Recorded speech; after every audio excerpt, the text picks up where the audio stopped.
Welcome to this episode of Preventing People Problems, brought to you by the HR department. Today we'll be discussing the key considerations for you as a small business owner in hospitality.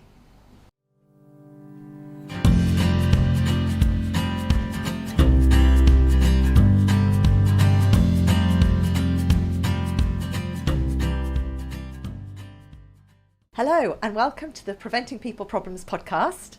I'm Tracy Hudson, and in today's episode we are talking all things hospitality and HR.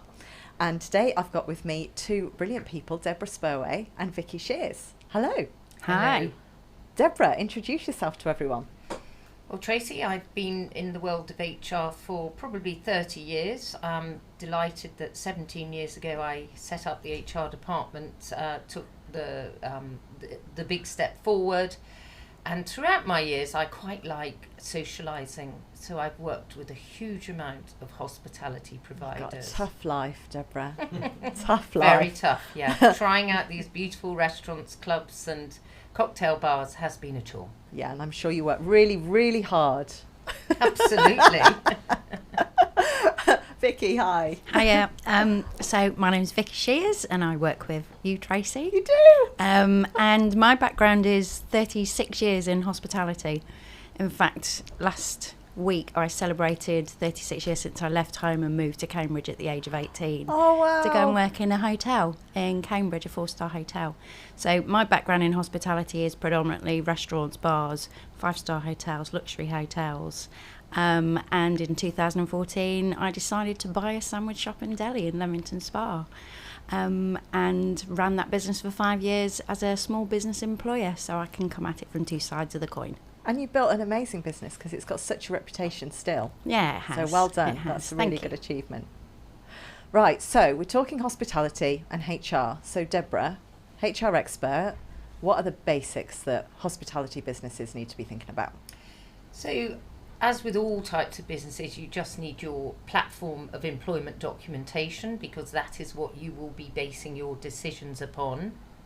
As we look at hospitality, we have to intertwine and link our employment documentation into our health and safety, our internal processes. We have to consider our license. If you are selling alcohol, your license in the hospitality industry is extremely important to you, and having policies and procedures about how we have to do things. Somebody needs to check that you're old enough to buy a drink. Somebody needs to be trained and be given the courage to do that. So the fundamentals are, let's have our employment documentation fit for purpose. Then we look at our internal processes. Are they putting a firework into a lovely cocktail as they're walking through a bar full of people? So we've got our own sort of risk assessments that go along with that. And if we want people to progress from a bartender to a bar manager, how do we give them a bit of a training journey to bring their career? Hospitality is a fast-moving business. Yeah. People come and go. A lot of people left London in the pandemic. 60% of those people were actually working in hospitality. So we like finding people in hospitality that we can nurture and grow to take on the management roles of the future. So is in London then, are they struggling? Is hospitality struggling to recruit people? Did those 60% of people that left come back? No, people do struggle to recruit people into the industry. They have to use lots of different types of talent to be able to produce what they can. Interestingly, we'd all think London's really busy in the summer. London's obviously more busy in and around November and Christmas time, because a lot of people leave London to go on holiday in the summer. So they're using students, university students. Then we talk about the different types of employment contracts. People say, well, I'm going to have them on 0 hours, or I'm going to have them as a casual member of staff. And this comes to then defining what hours people are going to work and what hours you're guaranteeing people. You set up your rota, you give it out a month, couple of weeks in advance. You expect those people to turn up because you're going to remunerate them and they've got a commitment to you. But the different ways in which hospitality has to employ its talent to deliver its service means that they need to take the right advice on what are the right contractual terms for those particular people. Yeah, absolutely. So thinking about, it's something that we talked about before we came in here, but chefs, and they create their own recipes. So what do you do as a business owner in hospitality to protect yourself? Well, I've seen it at two different levels, where you've got the executive chefs who will be planning and creating menus in, larger restaurant establishments, very well-known establishments. And then you've got the bakery, the artisan bakery, where somebody's working with your artisan breads, how we make them, what our ingredients are. So that's really your intellectual property. So again, you do need to consider the people who could whip your menu or your recipe and take it down the road and start serving exactly the same thing there that you've become incredibly popular for. So you need to look at the controls and your contractual controls around, the recipes are your intellectual property, even if created by somebody else. So I imagine it's like any other industry, that you struggle to recruit, you struggle to retain. So culture's going to be, I imagine, quite important, or is it not as important because you've got quite transient staff? I think it is really important, and Vickie did share with us something just now about, and if you work in hospitality and if you've worked in a kitchen and you've seen a kitchen run, these people are working incredibly hard in smaller environments. It's incredibly hot, and you've got massive pressure. You've got massive pressure. We want to turn over 3 covers tonight, and services in play as to what might happen in the kitchen. So Vickie, I think you should share a little bit about your experience when you worked in a kitchen. Yeah, well, quite an experience. So I trained for 3 years at Catering College to be a chef. At the age of 18, I wanted to be the first female head chef in a 5-star London hotel. That was what got me out of bed in the morning. Wow. My first job was in a 4-star hotel in Cambridge. I went into the kitchen with a brigade of 30 male chefs and me. And I have to say that dream died within 3 months, just because of the way I was treated really badly. Didn't want a woman in the kitchen. So they were started off with the go to the stores and ask for a long wait, and they're just standing there for a while. I was sent to go and get a leg of salmon, and of course, aiming to please, I went off to get a leg of salmon and was just the butt of everyone's jokes. To when they realised that I had a little bit of tenacity and I wasn't going anywhere, to being put in the pig swill bin at the end of each shift. So sort of 3 months in, I went to the general manager and kind of said, it's not for me. Didn't tell tales, didn't speak to anybody about what had kind of happened, but just said, can I go front of house, please? And that was a dream that kind of died a death at that point in time. So you went front of house in the same business? Yeah, I did. And I stayed there for another sort of year and a half, and then kind of diversified my career into a bit of training, because I really believed in the industry that hospitality is such a fantastic industry to work in, and there are people that actually see it as their life's dream to work in hospitality, and you also have to balance that between the people, as Deborah said, that are just doing it to earn a bit of money while they're at university. Yeah. So I wanted to influence the next generation of sort of chefs, of front of house staff, by kind of going into sort of modern apprenticeships and delivering training to the future stars. So kind of diversified, but I think that itch for me was what led me to then go and buy my own business in 2014, because I still love cooking, I love feeding people.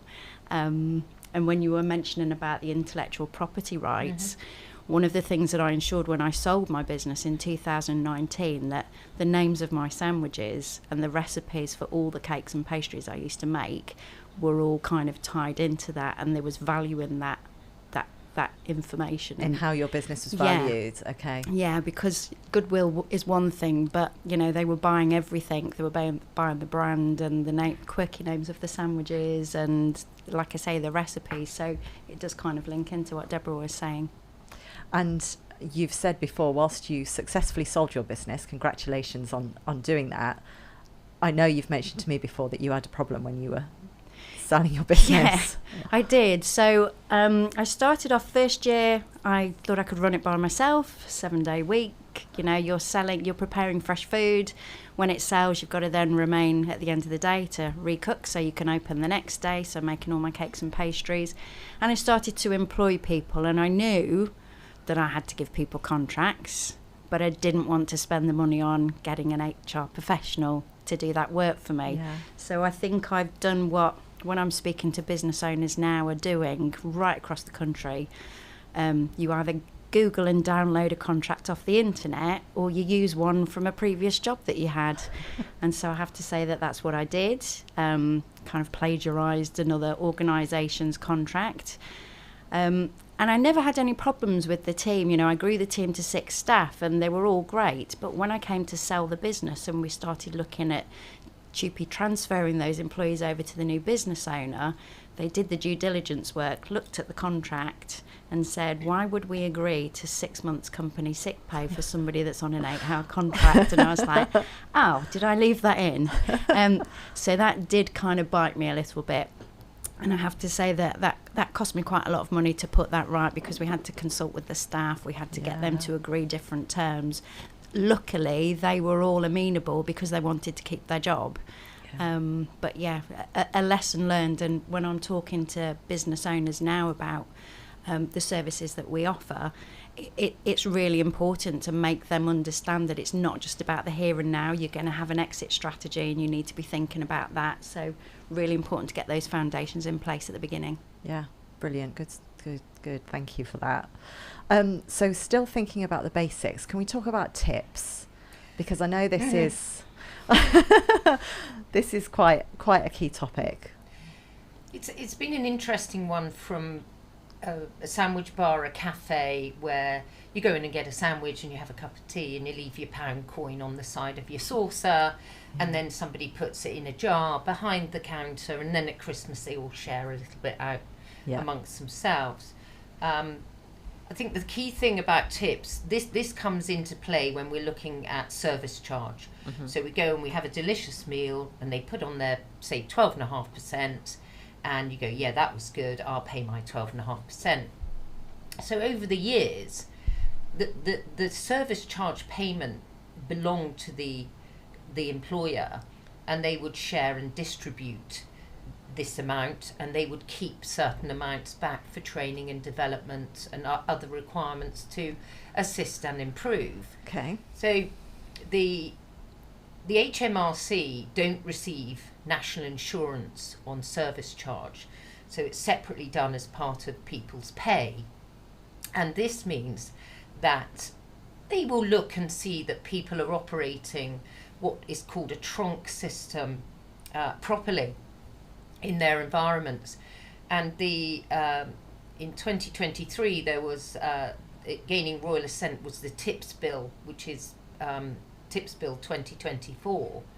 This will have a more interesting impact on the fact that if you are holding that money, not paying national insurance on it, then the employees must receive all of this. It's big out there in hospitality. It has been talked about for a few years now, and people have already started to make the change to move that forward in a positive way. But they will no longer be able to keep bits back for other things. They will have to be paying it and sharing it with the staff.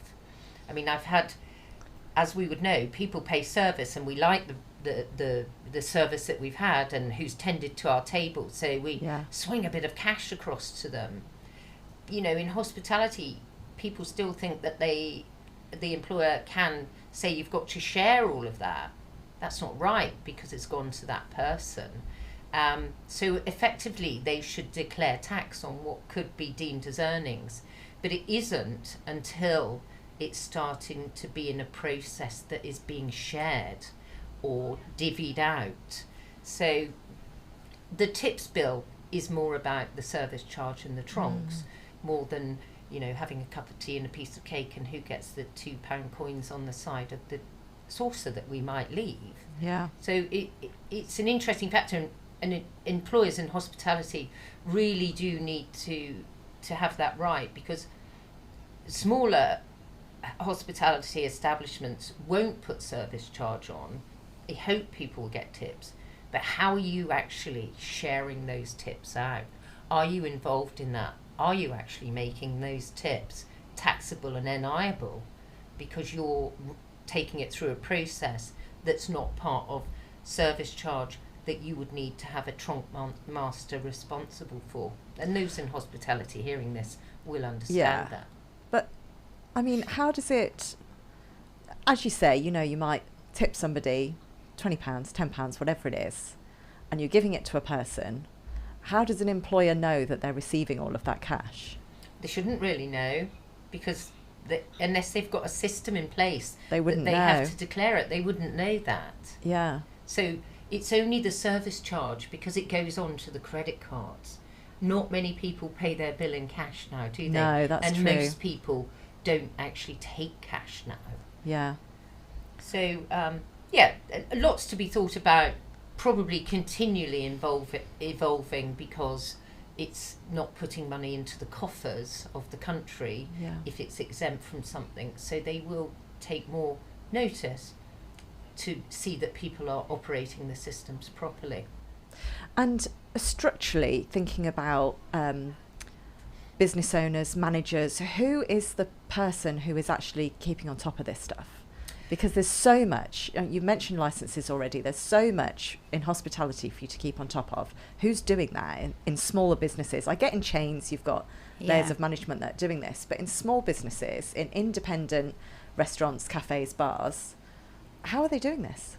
Well, they would be doing it as any smaller owner-managed business, because they're looking at their insurances, they've got to get their license, you know, they've got to be keeping up to date.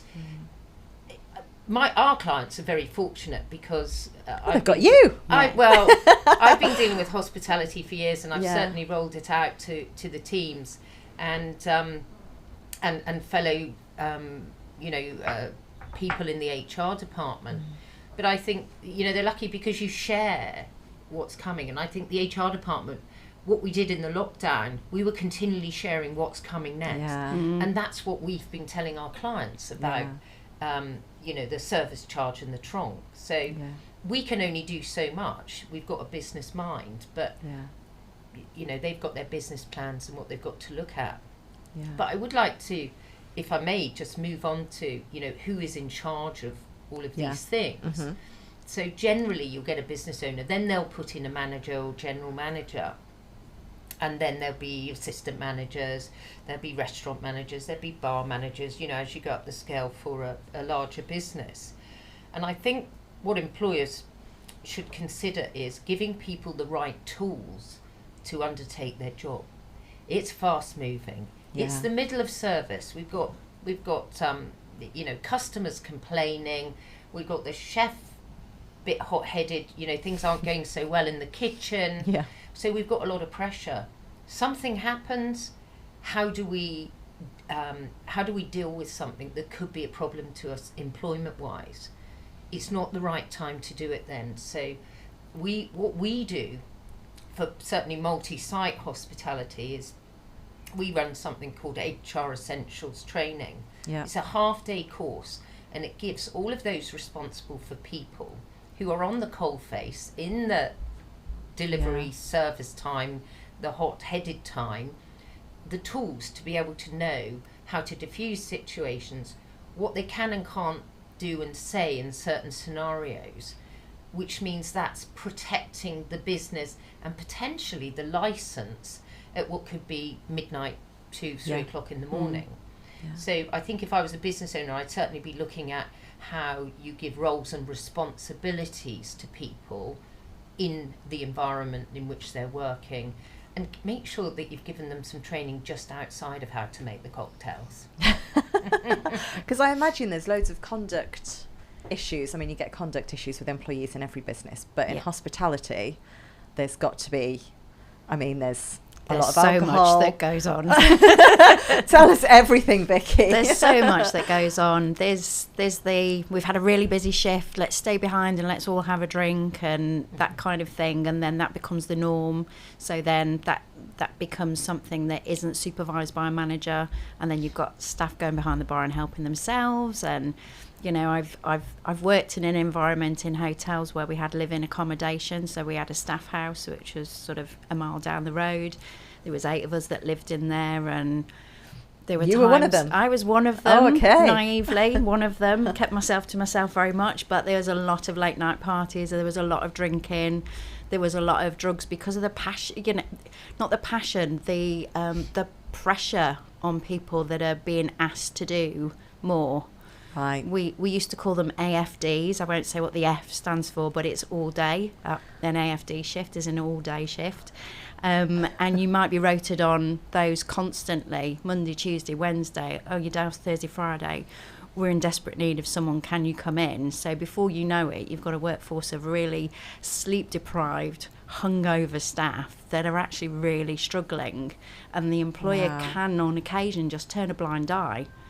And you've got the pressure on the staff that, when you talk about things like national minimum wage is that's my wage to do a 40-hour week, but I've just done 87 hours a week for you. Am I getting more holiday because of that? Am I now on £3.20 an hour because of those hours that I'm doing? And it happens up and down the country. And I think going about what you were saying, Deborah, about the pressures on business owners in particular, outsourcing your HR is one less thing to worry about, because in a food business you've got to comply with food safety, health and safety. Ignorance is not a defence in a court of law. If you, like we had with Pret, somebody's died because of your allergens, and you have that kind of situation. As a business owner, there is a lot of pressure on you to do the right thing, and it's evenings, weekends, Googling, because you don't know what you don't know. So the people side of things, by actually getting experts in like Deborah that can actually say, we can take that pressure off you, because we can make sure you're going to be fully compliant from an employment law perspective, that allows business owners to kind of focus more on growing their business and remaining compliant for everything else they've got to do. And you talk about pressure of all of that, but then also I'm just thinking, if I'm an owner manager, I'm an employer in hospitality, and I've got people taking drugs because I'm asking them to work such long shifts, how am I sleeping at night knowing that? Where's the responsibility there? I mean, I can't believe is that happening, Deborah? I would say we'd all be fairly naive in the current world that we live in, where we know, because of things like the pandemic and Brexit and various other things, people are under pressure. I mean, as far as drinking is concerned, you have it absolutely right. People say, you can have one drink at the end of the shift. Yet when he's had 3 drinks, we want to dismiss him because he shouldn't have had 3 drinks. But on the other side, when he was doing his job, he's allowed to have a drink to encourage the clientele to perhaps drink a little bit more. So it's about being really clear on the rules. Very clear on the rules. I mean, drug taking, in our employment contracts in hospitality, it's about you do not come to work under the influence of drugs or alcohol. Like any industry, like any industry. But, it's much more, it's more accessible, so it should be, zero tolerance. But it's very difficult with the alcohol if they're working in an environment where they're more exposed to it. There are alcoholics who come out of working in hospitality because they've got, too much access. Really. Well, that feels like a really sour note to end on, actually. But we've got to. Thank you so much. You're both so knowledgeable, and it's brilliant to have you on. Thank you very much. A pleasure. Thank you.